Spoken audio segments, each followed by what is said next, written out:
Welcome, listeners, to the triumphant rebirth of our celebrated Beltway Insider Series. I'm Chris Wade, a.k.a. Lil Smoot Hawley, here with Matt Chrisman, a.k.a. Taft Hartley, a.k.a. The Big Magician. What's up, Matt? Hey, happy to be back. Very excited. And just as we're getting started here, because there's been some controversy on the subject that's never been officially addressed on the show, I would just like to say regarding one of the previous hosts of this ongoing series, he was unfortunately eaten by an alligator in the Louisiana bayou while on assignment reporting a now-canceled 12-part investigative podcast miniseries called Tough as Clay, the Clay Higgins story. Oh, R.I.P. to everyone, mon ami. But it is a midterms year.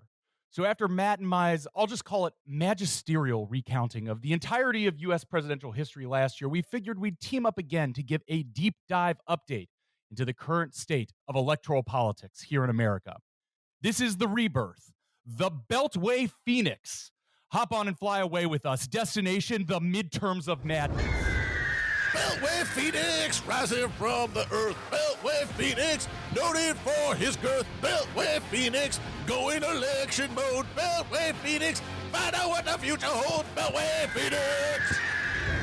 Of course, here on this program, we believe two things about electoral politics. First, that it's nothing but a cheap bauble offered by the bourgeois ruling class to distract the proletariat from the urgent need for revolutionary overthrow of the capitalist yoke. And two, polls, baby. Love me some polls. Love me data. Love me quantifiable voter demographic information. Simple as.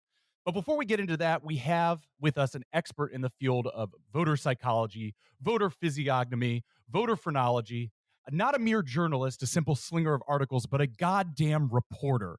So put some respect on his name. It's friend of the show, Dave Weigel. What's up, Dave? Hey, I'm Mr. Midterm. I walk around with a medallion that says 36% voter turnout on it. Solid gold. So I'm ready to do this. I know way too much about midterms. It's been a minute since you've been on the show, Dave, and I do just want to say that I was incredibly impressed that you never for a minute stopped reporting all through COVID on the ground, through the 2020 election, and now deep into midterm season. So This does raise the question, how many times have you had COVID now? I've had COVID no times, which is still incredible. Okay, so that means that it's either not real or for some reason the deep state gave you, maybe without your knowledge, the actual cure. Yeah, I don't like when stuff like that happens because there's a lot of conspiracy theories about big media outlets owned by wealthy people. And if word got out about the booster shots that we and only we get, it probably wouldn't be cool.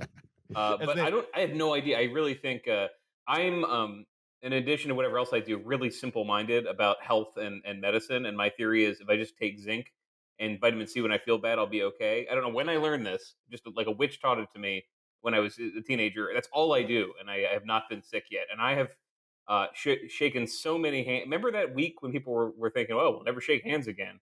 So many hands just mingling with mine, sweat on sweat, flesh on flesh. I've been fine.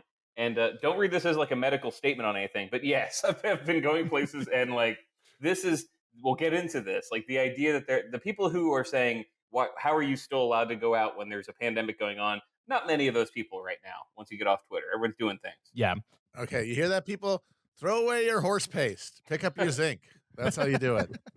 I'm just imagining, your editors, giving one of those automated needle injections to the neck as they push you out for the halo jump into a diner in suburban Topeka. There was a whole period. Oh, sorry. There's a whole period where the only way you could get into the office was to get PPE if you were going on a trip. So I remember going and picking up some masks and some sanitizer on the way to Tulsa, where Trump had that rally that like half that killed Herman Cain. That's right. I guess I was there for that. But yeah, people have mellowed, and it still, I would say Republicans are 100% back to normal, have been forever. Democrats still, I'll call and say, hey, I'm going to come out. What should I see? And they'll say, well, we're doing a Zoom meeting. We're doing a Zoom debate, and I don't judge them, but Republicans are having more fun. I'm comfortable saying that. Republicans are back doing things. Democrats still feel weird about doing things. Well, that is the basic pitch of the Republican Party now. Go wild, have fun. But along those lines, I mentioned earlier that we were all about polls here on the Beltway Phoenix, and we will get into that. But what I wanted to get from you, Dave, right up top, and we're already into it a little bit, is the vibe. What is the vibe of the American voter right now? And to start off, I want to quote a tweet or an image from MSNBC that I saw pictured on Twitter from at Good Politics Guy, an MSNBC screenshot saying in all caps, midterms issues for Democrats were, quote, censoring conservative voices on social media, quote, college campuses becoming liberal echo chambers, quote, the push to be politically correct, and quote, canceling historical figures. Are these the kitchen table issues on the road right now? Not all of that, really. This is one thing you get from going around the country is that do you meet people who are obsessed with stuff that maybe doesn't affect their material concerns, like obviously all the time. But that goes both ways. There's, very wealthy people whose kids are going to private school who love Ibram Kendi, and there's very wealthy, hot tub salesmen who are terrified of something being canceled that hasn't been canceled. That happens, but it has all been about one, stuff costs more, two, the president's pretty old. I'm not sure speaking the voice of the American voter. I'm not sure this old guy can handle it. It's basically like a theme of the election when I boil down what I find, which is after to make the whole thing about Afghanistan. After Afghanistan, people looked at Biden and whether or not they agreed with what happened, the decision to get out. Most people agree with that. They thought, I'm not sure if this guy is on the ball in a crisis, and that has just kind of run through everything. I don't understand the living skeleton man who is trapped in a prison of nostalgia and 50-year-old memories, who can't seem to indicate any awareness of his surroundings at any given moment. He doesn't inspire confidence. Who is I don't under increasingly this taken is to weird. shaking hands with ghosts after speeches. Oh, I saw that video. I think he was doing the politician thing where you go like, "Oh, you're putting your hands out," but he Mhm. does. They don't. There's no one in the White House who says, "Let's say I'm a big guy. If somebody's giving me a speech for me, I'd say, hey, don't have me wear a white bodysuit because I wouldn't look as good as I might look in like a good clean cut."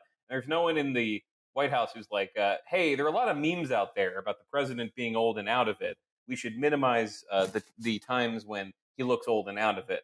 That doesn't really happen because some of this is unfair, but they also just kind of let him roll, and I don't think letting him roll is the way to go with his. I mean, he's still like the whole dementia thing. I don't. I've met people with dementia. I don't think he's one of them. I think he's an old guy, which is which is a legit thing. We know lots of them. They're not all that they used to be. I feel like that shouldn't be that controversial of a take.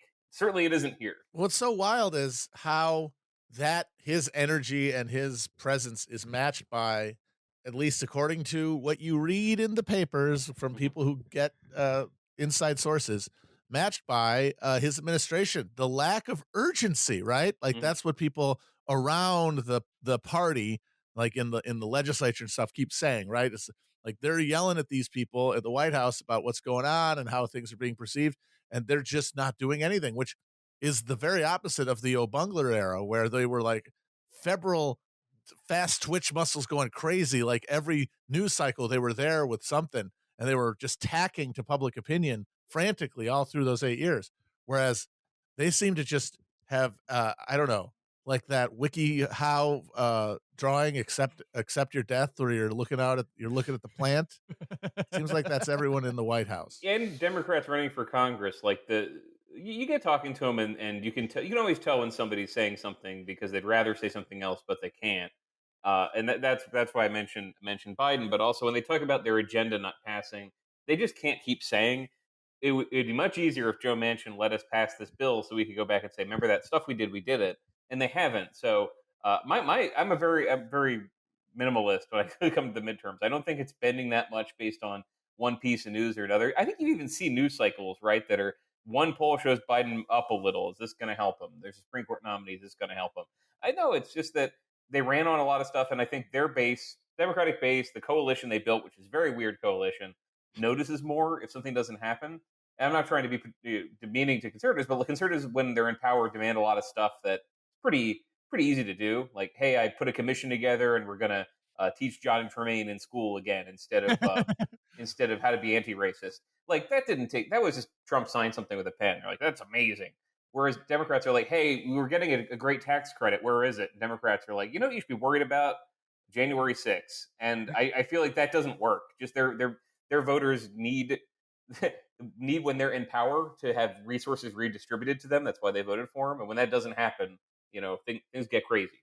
Although it keeps happening, doesn't it? This is the third time in a row this has happened. Mhm. So on the Democratic voter side, I mean, we're seeing a lot in the last few weeks about the just horrible portents of the collapsing Biden approval rating, even among, among potential voters, among likely voters.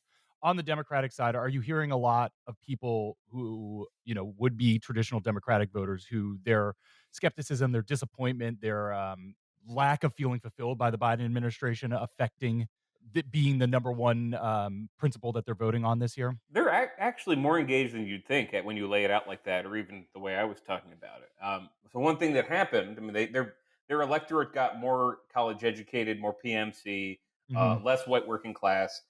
A problem for them has always been, oh gosh, our white working class voters just the ones we have left don't vote in midterms if they're unhappy, and we don't have anyone else to make up for it. They do now. They have